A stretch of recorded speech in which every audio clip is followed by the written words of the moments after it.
We're about to sit down with a table full of our DBA graduates, and I'm so excited about it because each and every one of these women has something amazing to contribute to this conversation. Nobody else in the industry is getting female designers at a table like this. They're gonna share their insights and knowledge so that you can make your own transformation too. Some of them are hitting 30K months. They're finding a new sense of confidence, transforming their businesses, quitting their 9-to-5s, and starting design agencies. So there's a lot to learn from this table. And we always say to our designers, there's room for every single one of us at the table as long as you have something to bring. Every single designer sitting here has transformed their business and their lives in one way or another. Some have hit income they never thought was possible. Some have found themselves in a whole new way, and some are just completely stepping out of their comfort zones. And we have the opportunity to learn from each and every one of them today. So if you're listening to this, take fucking notes. Who wants to start with something that they feel they've accomplished since graduating DBA or going through the program? I feel like DBA really helped me hone in on something that I've been trying to find. I was talking to Kinsey when we first got here about how it is absolutely crazy to expect an 18-year-old to know what they want to do for the rest of their life.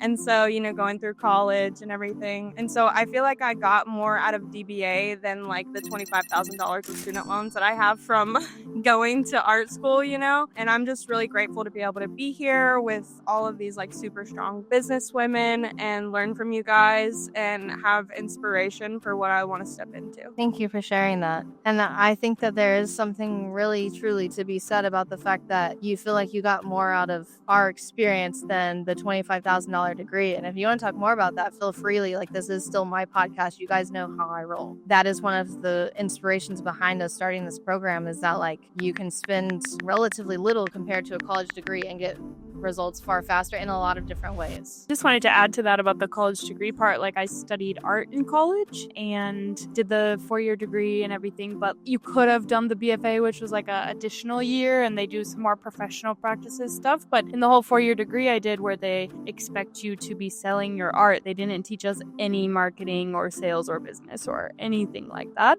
And definitely not marketing specific to brand design and like price your packages and how to make an offer and all of that stuff. That was really useful. So for me, I came in and it humbled my ass. I had been in a tech startup. I did the stand-ups, I did the project management, Scrum, all the process that you do to create a product, right? I had designer friends, and I'm like, okay, well, I know how to do a logo. I know how to do content creation. I know how to do a website. I can have my own business. And then Google this, YouTube that, and I found myself in the same struggles that you guys started when you were beginning of your business. And when you have everything scattered, what flow are you following? And then I started to get into mentorship programs on content management. And then that coach was like, you need a business coach. So try to find someone in your niche, designers. And then I started to Google. Then for some reason, FBI decided to show me your algorithms and your posts. And then it was like coming out of my Instagram, and I was like, oh, let me follow them. And then it was Social Butterfly. And then I got on it. Kenzie was like messaging me, and the fear of missing out, I was like, I have to do it. And I did. I got on DBA, and it completely changed my life. Like a year of doing something on my own. I even like scratched things out that I had. It was almost like starting over, and I'm so much further ahead than I was in that whole year trying to figure it out on my own. So I'm very grateful, and I can only imagine where I'm going to be 6 months from now, being in the community and having all the support that I have from you guys. So. And you're here at our retreat. Yes. Business partner and I both have like an $80,000 master's degree in strategic communication and design, and I took DBA pretty much 3 months after I graduated with my master's degree. We like to describe that program that we went through at Colorado University as like a crash course in all things creative, but I came out of that with like, I still don't know what I'm doing. So then I found DBA, and it was like, you could actually use like this specific software for client management, or like this is how to set up a proposal, or like, by the way, do you know how to like include these things in your contracts? And I was like, oh my gosh, like nobody ever told me this before. It like gave me a whole new lens, like just through which to view the profession. And I was like, okay, now I feel I can actually get started. I feel like I had a major breakthrough. I just finished DBA, to be completely transparent. So I'm still building, but I have all the tools now, which is amazing. But I did have like a major breakthrough during it, which I've mentioned before. It was with my feedback, and You were like pissed at first. You're like, what is this? I was like actually crashing out.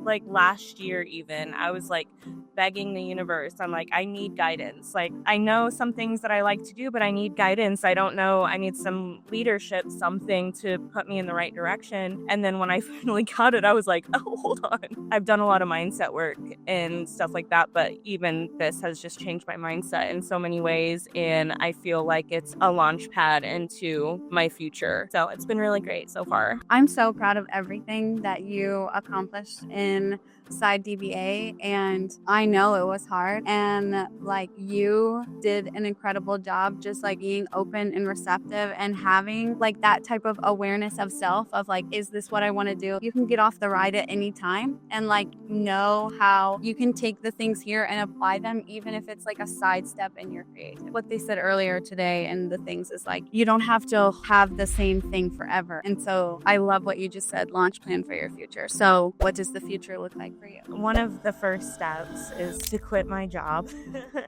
I'm trying to Cheers quit my to that. bartending job. Yes, cheers to that. It served me in the ways that I needed it to the past few years. And now I'm just transitioning out of that phase in my life. And I'm like excited to step into something that I've been wanting for so long. Like I've been wanting to have my own business, and I love designing, and I am tired of working for people. Even if it's like way harder to work for myself, I would still rather do that. And so, yeah, right now it's figuring out how to transition from like a regular job into my own business and what that day-to-day looks like and what I need to do to make that smooth. So I think that brings up a really good point that everyone here sitting at the table, we're all together, but we're all at very different places. And we always say this in DBA, like your design journey is yours. But now I'd like to challenge some of the people at the table who maybe are already in a place that Meredith is working towards. Give Meredith some advice on what to do to make that transition happen. I would say, like, just do the dang thing. Like, there's never going to be a perfect moment for you to start or for you to feel like quit your job. Like, just start it, just do it. And it's going to be scary. I've launched an agency and it's still scary for me. You know, that anxiety might not necessarily go away, but like, just do it. And the more you do it and the more you practice at it, you know, the better you're going to get at it. Just start, just pick up a spot and just go for it. I feel like we stay in the safe zone because we're afraid of going full time on ourselves and like don't want to lose, like, what if in those first couple months we don't have clients, and that's really scary. But I think that if you stay doing a job that's not paying you well and not filling you up, there's an opportunity cost lost of like all that time you could have been building your business, you could have been doing passion projects, you know. And when I quit my part-time job doing layout design, I was making $18 an hour for that. And looking back at it now, I'm like, I cannot believe that I was scared to leave $18 an hour. I wish I would have done it sooner. But yeah, the first 2 months were slow and I only made like $1,000 each month. But then the third month, I made the most that I've ever made in 1 month before. What was that number? I think it was like 5,500 or something like that. But yeah. Now, what is your highest month? I know we had talked that I had met my $8,000 goal, but I think it was more like 9,000 something that month. So yeah. How did you keep going even though that first 2 months you only made $1,000? What did you tell yourself to keep on pushing through, knowing that it's not where I wanted to be yet, but like how did you keep your, hopes up and positivity going? I kept busy. I kept doing the things I loved. I did accept a like free project for a nonprofit. They wouldn't have paid me anyway. But I guess the point of that is even though I didn't charge for it, I did keep moving. So instead of stopping designing and worrying that I didn't have clients, like I still kept going. Yeah, and I did it because I wanted to, and they're doing great things. So I'm happy that I did that. But yeah. What do you think makes a high ticket designer in our industry? I really think it's just mindset. Like, I think that anybody can do it if they want to. I think it's like hard as fuck, obviously. Like, just because you change your mindset doesn't mean that like people are going to be knocking down your door. But I think if you set your mind to it, and, even inspired by y'all's stories, like, you went through some crap to get to where you are, but like you're here and you did it. And so even though Kenzie, you were saying like I don't necessarily feel like I've arrived or like I've like fully to where like your goals are, but like you're obviously super inspirational for us, like both of you. So yeah, I think it's mostly just like a mindset thing, and like she was saying, do the damn thing. I would also say like thinking about the little details and making sure that every touch point is high touch, like adding personalization to like your discovery call. If you're like introducing your services, like adding their name adhering to that, or like making sure your deliverables are like polished and on point so they feel like it is professional. Even like the tone and the language that you use in your emails, like just making sure every phase that client is interacting with you, they have a high touch experience can really make you stand out. I think having a very clear onboarding, contracts, scope of work, showing your boundaries in a very loving way to your clients, at the same time knowing that I'm serious, he's respected, and I feel like that puts you in a position of confidence and you're not just doing anything to have that client. Because then right then they can say, okay, well, like maybe I can take advantage, or maybe I can ask for a little something else. But I learned that the hard way, and I'm glad. Our camera did die halfway through this interview with our students, but the information was so helpful that we still wanted to include it. We still have the audio from that session, and so here is the rest of that. I love that you guys both touched on it, all of you kind of have, but like how important the experience is for the client, because they're already going through like a kind of a hard thing when like they've built up their business to a certain point where they need this level of a rebrand. And I know that like each and every one of you guys wants to take really good care of your client. And like if they know what to expect, they will feel at peace if they know what to expect around every corner.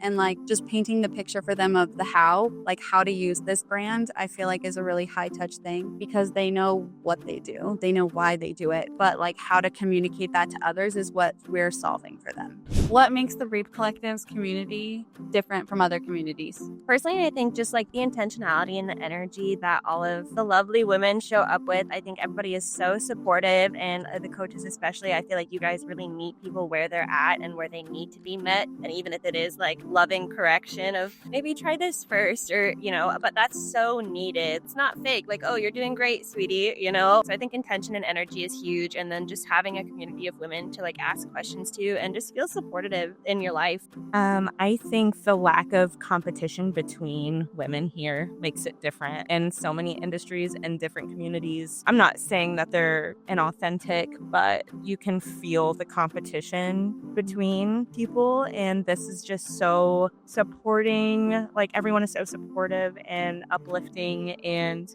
like I haven't found that anywhere else. One of the things that encouraged me to join DBA was the live feedback, the interactive part of the course, because I think a lot of courses sell just videos and like don't give you that tailored personal moments or the community part. And I was also super impressed with how active people are after they graduate and still staying in touch and still offering advice. Well, just like you guys said, it can get pretty lonely, especially maybe in your group of friends and your family, you're the only one doing it. And having that feedback from other designers is great. You celebrate the wins, the struggles, and you just get it, even if it's a little venting, like, oh my gosh, I don't know about this. And yeah, it's just a great community. I can't commend it enough to anyone. Definitely get on it. It's life-changing. Hi, Erica. Welcome to the podcast. Hello. Thanks for being here. You have had 2 30K months back to back, right? What have you learned from that? I want like the good, the bad, the ugly, whatever you're comfortable sharing with us. Like,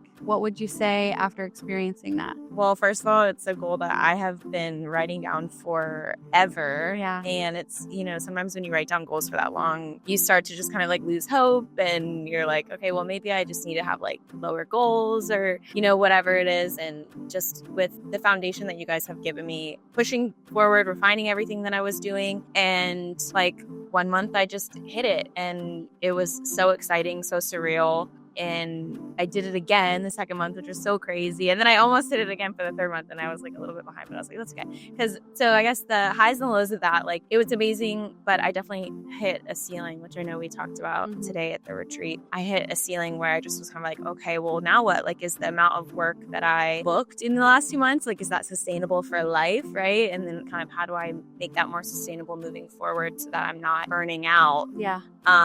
So I think after those 2 months, it was kind of like, okay, this is a lot of work. I hit my goals, but it is a lot of work. And so, yeah, super exciting, but comes with its challenges, of course, of like, how can I pivot? How can I make, my why and my value of like why I started this business in the first place? How can I keep that the core of everything that I'm doing? Because obviously chasing money, like it's not a good thing to chase money, because that's just not what we're in it for. All right. What feels important to you right now? Like you're about to go home from this retreat and what feels important to you about that? I think that this retreat was just like a good refresher as a business owner to like step back and keep in mind the things that are important, especially like your own like work-life balance and your own health. Like this morning we went over a lot about leadership and burnout and that type of stuff. So I think I'm excited to go over in a little bit more depth after I get home, just like reiterating my why of our business and like why we started and how we can scale using that as a foundation and remembering some of those key tips just to kind of be a better business owner and therefore, you know, a better designer to work with from a client perspective. I'm really inspired to move forward with the future in mind. I was really drawn to what Danielle said about like building your business so that you can step away from it if you need to. I would really love to not be stressed about if I got sick or if I needed to take a trip or something, and I want to still be able to have processes in place, maybe have help in place, have savings in place, like really planning ahead for the future and making sure that it's sustainable, that I'm taking care of myself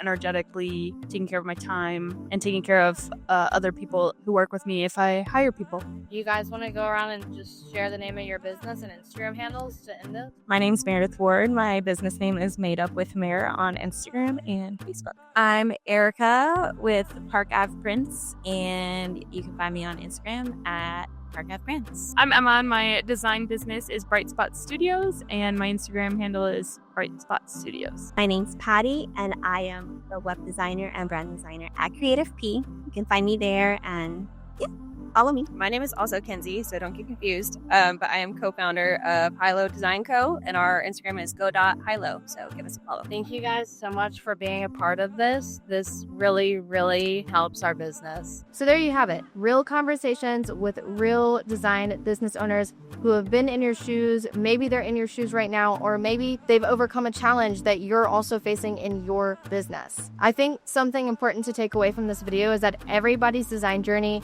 is unique. Everybody sitting at the table had something to contribute, even though they're all at a different stage in business.